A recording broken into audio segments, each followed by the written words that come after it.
আকাশের অপরাধের জন্য মোহনা নিজে কান্নায় ভেঙে পড়ল। হ্যাঁ বন্ধুরা, এমনটাই দেখা যাবে। তাই সম্পূর্ণ জানতে ভিডিওটিতে লাইক দেওয়ার চ্যানেলটি সাবস্ক্রাইব করে দেখতে থাকুন।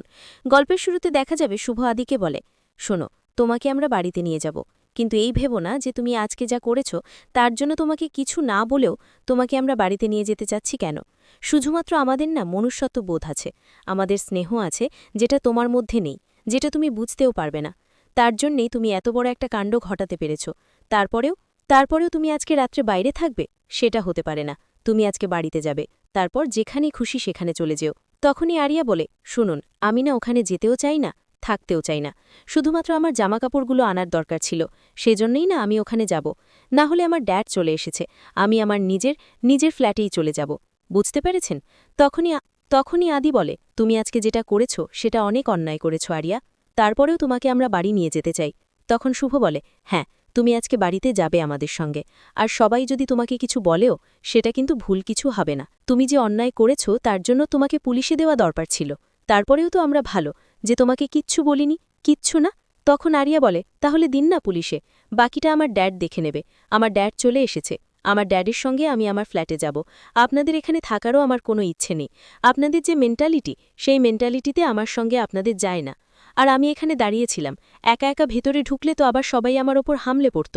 সেজন্য আমি এখানে দাঁড়িয়ে আছি, একা একা ভেতরে যাইনি। তখন শুভ বলে, তোমার এত বড় সাহস! এত কিছু করার পরেও তুমি আবার এখানে দাঁড়িয়ে দাঁড়িয়ে বড় বড় কথা বলছো। শোনো, তুমি একদম চিৎকার করবে না। তুমি আজকে যে অন্যায়টা করেছ সেটা একদম ক্ষমা করার মতো না।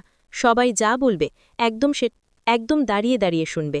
তুমি কি ভেবেছ তোমাকে আমরা ক্ষমা করে দিয়েছি সেজন্য বাড়িতে নিয়ে যাচ্ছে? না, মোটেও না।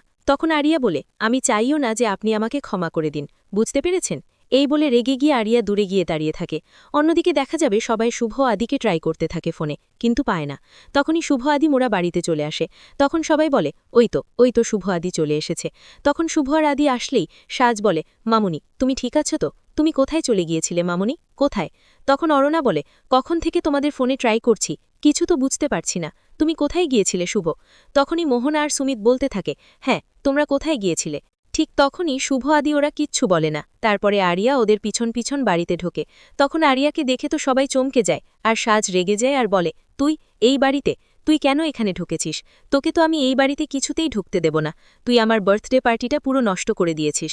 তারপরেও কোন সাহসে এই বাড়িতে এসেছিস? হ্যাঁ তুই একদম একদম ভেতরে ঢুকবি না। তখন এই বলে আরিয়াকে আটকায় সাজ।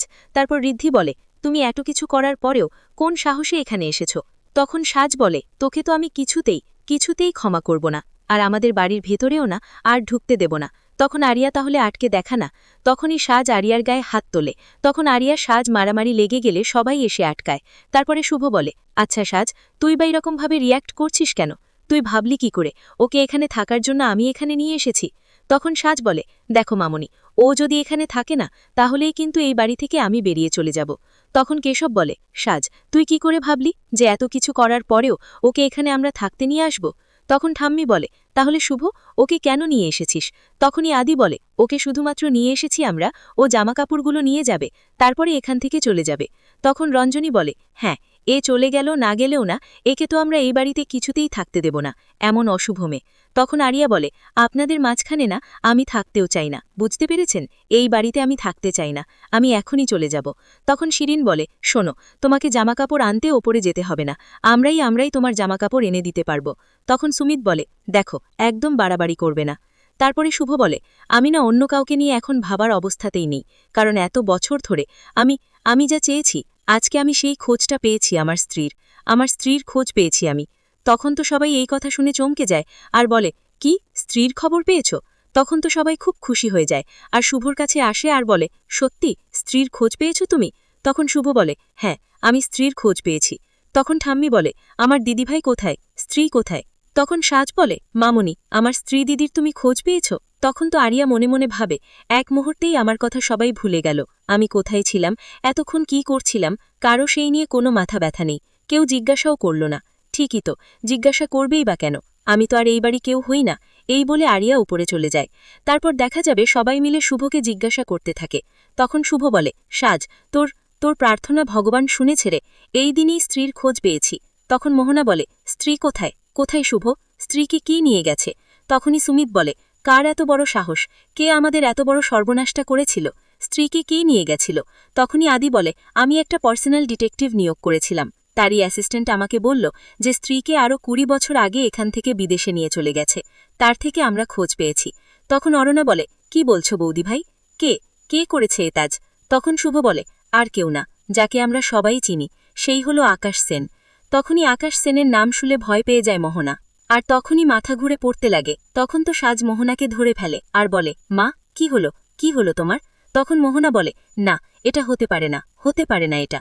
তখন সবাই চমকে যায়। তখনই দেখা যাবে সাজ মোহনাকে বলে, কি হয়েছে মা, তুমি কেন এরকম করছো?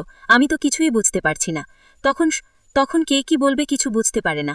তারপরে দেখা যাবে রঞ্জনী মোহনাকে বলে, তার মানে মোহনা, এত বছর ধরে তুমি সবটা জানতে? এত বছর ধরে তুমি আমাদের সঙ্গে নাটক করছো? তুমি শুভর সঙ্গে নাটক করে, ভালো মানুষের নাটক করে, তুমি শুভর মেয়েকে শুভর কাছ থেকে তোমার দাদার সঙ্গে মিলে সরিয়ে দিলে? তখন মোহনা বলে, না, আমি কিচ্ছু করি না, আমি কিচ্ছু জানি না। আমি এত বছর ধরে নিজেকে তিল তিল করে গড়ে তুলেছি।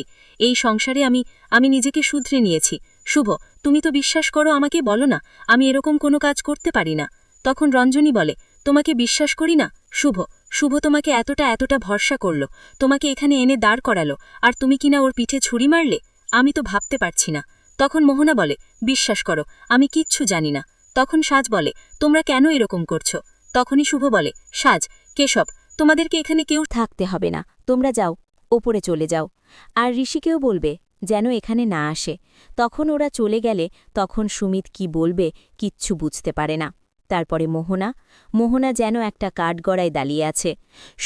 সবাই মোহনাকে কথা শোনাতে থাকে।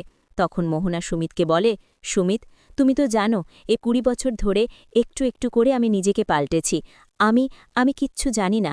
বিশ্বাস করো শুভলক্ষ্মী, তুমি অন্তত বিশ্বাস করো, আমি আমার দাদার সঙ্গে 20 বছর আগেই সব সম্পর্ক শেষ করে দিয়েছি। আমি কিচ্ছু জানি না দাদা এরকম একটা কাজ করতে পারে, আমি স্বপ্নেও ভাবিনি। আমার দাদার সঙ্গে কোনো রকম কোনো যোগাযোগ হয়নি শুভ, বিশ্বাস করো। আর আমি এই বাড়িতে থেকে তোমার এত বড় একটা ক্ষতি করতে পারি? তখন সুমিত বলে, আমিও ভাবতে পারছি না মোহনা, তুমি এত বছর পরে এরকম একটা ঘটনা সামনে আসবে, তুমি তোমার দাদার সঙ্গে মিলে এরকম একটা কাজ করতে পারো? আমিও ভাবতে পারছি না মোহনা, কিছুতেই বিশ্বাস করতে পারছি না। কেন করলে? তুমি যদি কিছু জেনে থাকো তাহলে বলো মোহনা, তুমি কেন করলে এটা? তখনই আদি বলে, তোমাকে শুভ এত বিশ্বাস করেছে, তুমি তার এই প্রতিদান দিলে মোহনা? ওদিকে আরিয়া নিজের জামাকাপড় গুছাতে থাকে আর কাঁদতে থাকে আর বলে, আমি তো এই বাড়ি থেকে চলে যেতেই চাই, তাহলে আমার কেন এত কষ্ট হচ্ছে? এই বাড়ি ছিঁড়ে চলে যাব জেনে আমার কেন এত খারাপ লাগছে?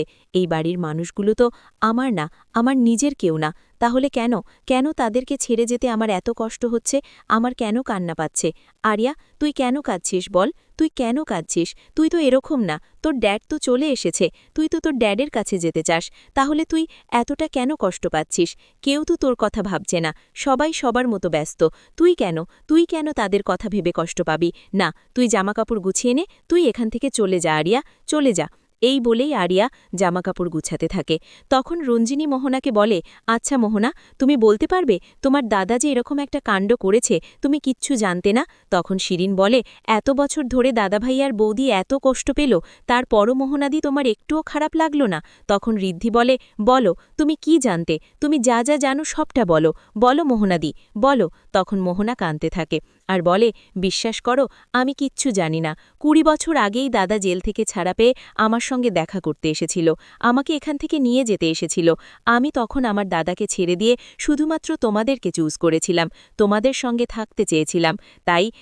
তাই আমার দাদা আমার সঙ্গে সব রকম সম্পর্ক শেষ করে দিয়েছিল আর এখান থেকে চলে গিয়েছিল। কিন্তু এরকম একটা কাজ যে দাদা কখনো করতে পারে আমি কোনো দিন স্বপ্নেও ভাবিনি শুভলক্ষ্মী, বিশ্বাস করো, তুমি আমাকে বিশ্বাস করো অন্তত, আমি না এসবই কিচ্ছু জানতাম না, কিচ্ছু না। তখন আদি বলে, আর কি জানো মোহনা, বলো। তোমার পাশে কেউ যখন ছিল না তখন কিন্তু এই শুভই তোমার পাশে দাঁড়িয়েছিল। তখন মোহনা বলে, আমি তো জানি শুভলক্ষ্মী, আমার মেয়েকে নিজের মেয়ের মতো মানুষ করেছে, আমাকে সবার ভালোবাসা পাইয়ে দিয়েছে, তারপরও আমি তোমার সঙ্গে এরকম একটা কাজ করতে পারি শুভলক্ষ্মী, বলো না। তখনই শুভ নিজের কাছ থেকে মোহনার হাতটা ছড়িয়ে নেয় আর বলে, কেন করলে মোহনা, কেন করলে এটা, বলো। তুমি যখন প্রেগনেন্ট হয়ে রাস্তায় রাস্তায় ঘুরছিলে, মরতে গিয়েছিলে, তখন তোমাকে আমি বাঁচিয়ে এখানে নিয়ে এসেছি। তোমার জায়গাটা সুমিতের সঙ্গে পাকা করে দিয়েছি। সুমিত তোমাকে চায়নি, সুমিতের সঙ্গেও তোমার কোনো সম্পর্ক ছিল না, কিন্তু তোমাকে ঘর সংসার সবকিছু পাইয়ে দিয়েছি। তোমার মেয়েকে আমার নিজের মেয়ের মতো করে মানুষ করেছি, তারপরও কেন করলে তুমি এটা? তখন মোহনা বলে, শুভলক্ষ্মী, বিশ্বাস করো, আমি এটা করিনি, আমি জানি না কিচ্ছু। তুমিও বিশ্বাস করো যে আমি এরকম একটা কাজ করতে পারি। বিশ্বাস করো, আমি জানি না।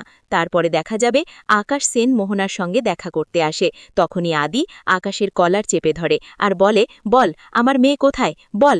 তখনই সেখানে আরিয়া এসে দাঁড়ায়। তখন আরিয়া ডাড বললেই শুভ আর আদি সব সত্যিটা জেনে যায়। তো বন্ধুরা, কেমন লাগলো আজকের আপডেট? কমেন্ট করে জানাও।